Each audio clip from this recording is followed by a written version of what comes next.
തീപിടുത്തമുണ്ടായ Kozhikode medical college casualty കെട്ടിടത്തിന്റെ അഗ്നിശമന വിഭാഗത്തിലെ തകരാർ പരിഹരിക്കാനായില്ല. ഭൂമിക്കടിയിലെ പൈപ്പുകളിൽ ചോർച്ചയെന്നാണ് സംശയം. നിർമ്മാണ കമ്പനി ഈ തകരാർ പരിഹരിക്കാൻ ശ്രമിച്ചെങ്കിലും ഇതുവരെ ചോർച്ച കണ്ടെത്താൻ കഴിഞ്ഞിട്ടില്ല. ഇലക്ട്രിക്കൽ വിഭാഗത്തിന്റെ പ്രവർത്തനാനുമതി ലഭിച്ചെങ്കിലും ഫയർഫോഴ്സ് ക്ലിയറൻസ് കൂടി ലഭിച്ചാലേ കെട്ടിടം തുറന്നു നൽകാനാകൂ. അനുമതി ലഭിച്ചാൽ 3 ദിവസത്തിനകം കാഷ്വാലിറ്റി തുറക്കാൻ കഴിയുമെന്ന് പ്രിൻസിപ്പൽ പറഞ്ഞു.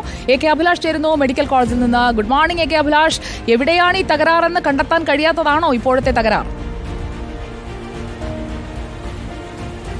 തീർച്ചയായിട്ടും അതുതന്നെയാണ് തകരാറ്. കാരണം ഏതായാലും ഇലക്ട്രിക്കൽ ഇൻസ്പെക്ടേഴ്സിൻ്റെ ക്ലിയറൻസ് ലഭ്യമായിരിക്കുന്നു. 4 നിലകൾക്ക് ഇപ്പോൾ ക്ലിയറൻസ് ലഭ്യമായിട്ടുണ്ട്. 6 നിലകളാണ് കെട്ടിടത്തിൽ ആകെയുള്ളത്. അതിൽ 4 നിലകൾ ക്ലിയറൻസ് ലഭ്യമായിട്ടുണ്ട് എന്നാണ് ഇപ്പോൾ അറിയിച്ചിരിക്കുന്നത്. പക്ഷേ ഇപ്പോഴും ഇത് തുറന്ന് പ്രവർത്തിക്കാൻ കഴിയാത്തത് ഈ അഗ്നിശമന നിയന്ത്രണ സംവിധാനങ്ങളിലെ വീഴ്ചയാണ്, അല്ലെങ്കിൽ അതിൽ പരിഹരിക്കാൻ കഴിയാത്ത പ്രശ്നങ്ങൾ തന്നെയാണ് എന്നുള്ളതാണ്.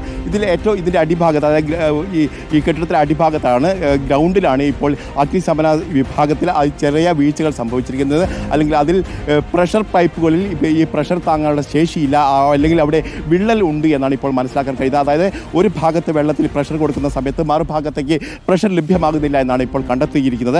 അതുകൊണ്ട് തന്നെ ഇവിടെ ആ സുരക്ഷാ വീഴ്ചകൾ പരിഹരിച്ചാൽ മാത്രമേ അതുമായി സംബന്ധിച്ചുള്ള അനുമതി ലഭ്യമാക്കാൻ കഴിയൂ എന്നുള്ളതാണ് അറിയിക്കുന്നത്. ഏതായാലും ഇപ്പോൾ ഗെയിലും അതോടൊപ്പം തന്നെ വാട്ടർ അതോറിറ്റിയും ചേർന്ന് ഇവിടെ ചില ഉപകരണങ്ങളുടെ സഹായത്തോടെ പരിശോധന നടത്തുന്നുണ്ട്. കഴിഞ്ഞ 3 ദിവസങ്ങളായി പരിശോധന നടത്തിക്കൊണ്ടിരിക്കുകയാണ്. പക്ഷേ ഇപ്പോഴും അത് എവിടെയാണ് എന്ന് കണ്ടെത്താൻ കഴിഞ്ഞിട്ടില്ല. അതോടുകൂടി 4 ഭാഗങ്ങളായി കൊണ്ട് തന്നെ ഓരോ ഭാഗങ്ങളായി പരിശോധന നടത്താൻ ഒരു തീരുമാനമാണ് ഇപ്പോൾ നടത്തിയിരിക്കുന്നത്. 2 ദിവസങ്ങൾക്കൊക്കെ തന്നെ പരിശോധന പൂർത്തീകരിക്കാൻ കഴിയുമെന്നുള്ള പ്രതീക്ഷ അവർ പങ്കുവെക്കുകയും ചെയ്തിട്ടുണ്ട്. അതോടൊപ്പം തന്നെ ചില സുപ്രധാനമായ വിവരങ്ങൾ കൂടി പുറത്തു വരുന്നു. അതായത് ഈ കെട്ടിടത്തിന് അഗ്നിശമന വിഭാഗത്തിൻ്റെ NOC 2021 ലഭിച്ചത്. 2022 പുതുക്കിയിട്ടുണ്ട്.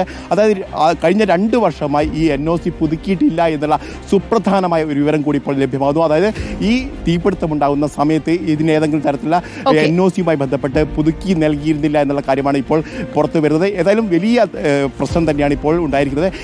3 ദിവസങ്ങൾക്കൊക്കെ തന്നെ ആശുപത്രി പ്രവർത്തിപ്പിക്കാൻ കഴിയുമെന്നുള്ള ഒരു കാര്യം നേരത്തെ പറഞ്ഞിരുന്നു. പക്ഷേ 3 മാസങ്ങൾ പിന്നിടുമ്പോൾ പോലും ഇത് ഫയർഫോഴ്സിന്റെ NOC കിട്ടാതെ എങ്ങനെ തുറക്കും? അത് തുറക്കാൻ NOC കിട്ടണമെന്നുണ്ടെങ്കിൽ തകരാർ കണ്ടെത്തണം. തകരാർ കണ്ടെത്തിയാലല്ലേ തകരാർ പരിഹരിക്കാൻ കഴിയൂ. അപ്പോൾ ശരിക്കും താക്കോൽ എവിടെയാണ് എന്ന് അഭിലാഷ് നമുക്ക് ചോദിച്ചുകൊണ്ടേയിരിക്കാം. ഇത് എന്ന് തുറക്കുമോ എന്തോ. എന്തായാലും തുറക്കുമെന്ന് പറഞ്ഞുകൊണ്ട് നമ്മളിങ്ങനെ ഇരിക്കുകയാണ്. ഇതുവരെ തുറന്നിട്ടില്ല എന്നതാണ് വസ്തുത.